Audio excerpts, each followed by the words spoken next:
అమ్మా, మీరంత దూరం ఆలోచించకండి. ఎందుకంటే నేను అటువంటి నిర్ణయానికి రాలేదు.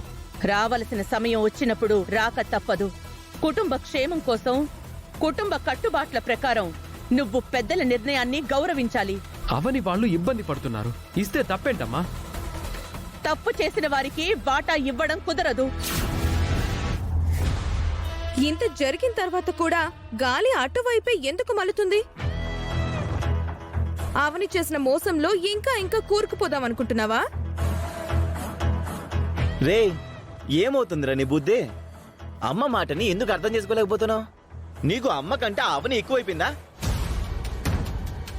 శ్రీకర్, ఇక ఈ విషయంలో వాదనలు అనవసరం. ఆస్తుల్లో అవనికి చెల్లి గవ్వ కూడా ఇవ్వడం కుదరదు. ముందు ముక్కుపుడక కార్యక్రమం జరుగుతుంది. ఆ తర్వాత సమయం చూసి ఆస్తి వాటాలు జరుగుతాయి.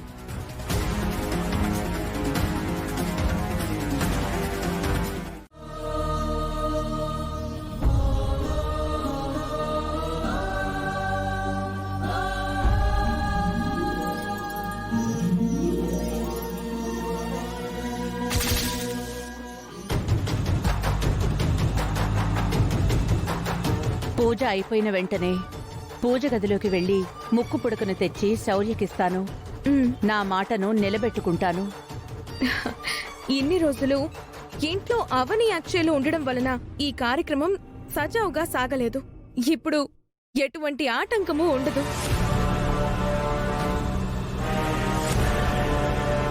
కింగ్ అంకుల్, ఏంటి చికాగో? జరుగుతున్నది కరెక్టే అంటారా? అబ్బే, అస్సలు కరెక్ట్ కాదు. మొదలు పెట్టారా? పూజని డిస్టర్బ్ చేయాలని చూస్తారంటే పుట్టోడికి పొడుగోడికి దీపులు విమానం మొదలు మోగిపోతాయి. వీళ్ళ మాటలు మీరేం పట్టించుకోకండి. ఇంత దూరం వచ్చిన తర్వాత ఇంకా ఈ కార్యక్రమం ఆగదు. ఈ సంకల్ప సిద్ధి పూజ విజయవంతమవుతుంది. ఇంకా ఎవరు ఏం మాట్లాడకండి. జాతకం గలవారికే దక్కవలసిన ముక్కు పుడక నీ జాతకం కాని శౌర్యకు దక్కుతుందనే నమ్మకం నాకు కుదరడం లేదు వేద. మీరు కూడా అపశకున మాటలు మాట్లాడకండి తాతయ్య. నేను మీ మనవరాలే కదా. నాకు దక్కుతున్నందుకు మీకు బాధగా ఉందా ఏంటి? ఆస్తులు ఆభరణాలు నీ వాటాకి దక్కడం వేరమ్మా, ఇది వేరమ్మా. శ్రీకర్, నీ కళ్ళ ముందే ఇంత జరుగుతుంటే నువ్వు అభ్యంతరం చెప్పడం లేదు, తర్వాత బాధపడతావు. నేను అమ్మ నిర్ణయాన్ని గౌరవిస్తున్నాను. ఇంకా ఈ విషయం మీద వాదనలు అనవసరం. అమ్మా, నువ్వు పూజని మొదలుపెట్టు.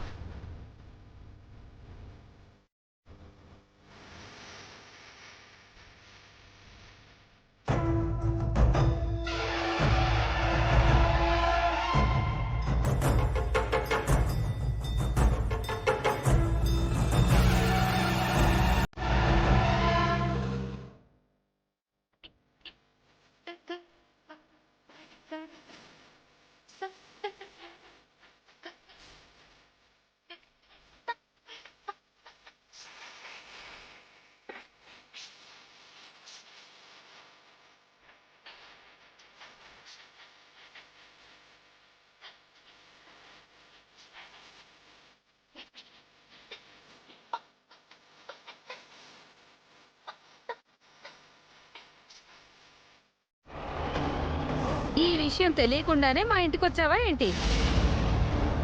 పెద్ద చొప్పనాతిలా మాట్లాడుతున్నావు. ఏదో రకంగా చెడగొట్టేద్దాం అనేగా వచ్చా?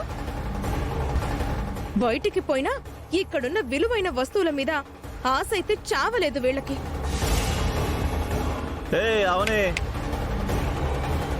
మర్యాదగా నువ్వు ఇంట్లో నుంచి బయటికి నడు, లేదంటే నేనే నీ మెడ పట్టుకొని బయటికి గింటేస్తాను. అన్నయ్య, అలా అమర్యాదగా మాట్లాడుకో. ఎందుకొచ్చిందో ముందు తెలుసుకొని మాట్లాడు. శుభకార్యం చెడగొట్టడానికే వచ్చింది. ఇంకెందుకొచ్చింది? ముందు తనని మాట్లాడినవు వేదా. మీ మనవరాలికి ముక్కు పుడక ఇచ్చుకుంటే ఇచ్చుకోండి, దాంతో నాకు సంబంధం లేదు. అసలు నాకు ఈ ఇంటితోనే సంబంధం లేదు అని మీరు పంపించేసినప్పుడు మీరు ఏం చేసుకుంటే నాకెందుకు, ఎలా తగలడితే నాకెందుకు? మరి నువ్వెందుకు వచ్చావో చెప్పు. స్కూల్ దగ్గర నా కూతురుని ఎందుకు తిట్టారు? శౌర్యని కొట్టింది కాబట్టి తిట్టాను. అక్షయ్ కొట్టలేదు, నేనే కొట్టాను. నీతో కొట్టించింది అంటే తను కొట్టినట్టే కదా. అక్షయ్ని అలా అనటం అన్యాయం. నో నోర్మై. ఎంతమంది నోరు మూయిస్తారు? సమాధానం చెప్పడం చేత కానప్పుడే ఎదుటివారి నోరు మూయించే పని చేస్తారు. బయటకు పోయిన తర్వాత కూడా నువ్వు నీ కూతురు నా కుటుంబం మీద బురద జల్లుతున్నారు. అందుకే తిట్టాను. చిన్న పిల్ల దగ్గర అనాల్సిన మాటలేనా అవి? దాని వయసు చిన్నది, బుద్ధి పెద్దది. మీరన్న మాటలకు చిన్న బుచ్చుకుని ఇంట్లోంచి వెళ్ళిపోయింది.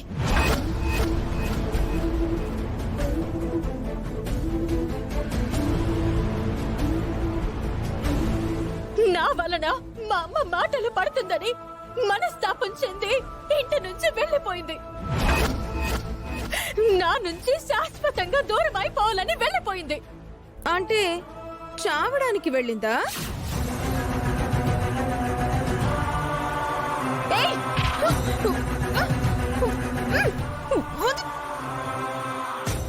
నా కూతురికి ఆ పరిస్థితి వస్తే గనక మొదట లేచేది నీ శవమే. ఏయ్, నిహారిక వదులు. బయట పల్లెకపోతుంది గాని ముక్కు పడక శౌర్యకి దక్కుతుందనే ఈ ఉక్రోషమంతా. ముక్కు పుడకను నెత్తి మీద పెట్టుకుని తగలెట్టుకో. నువ్వు నీ పెళ్ళాం నీ కూతురు మెళ్ళో వేసుకుని ఊరేగండి, ఊరేసుకోండి. నాకు అది అనవసరం.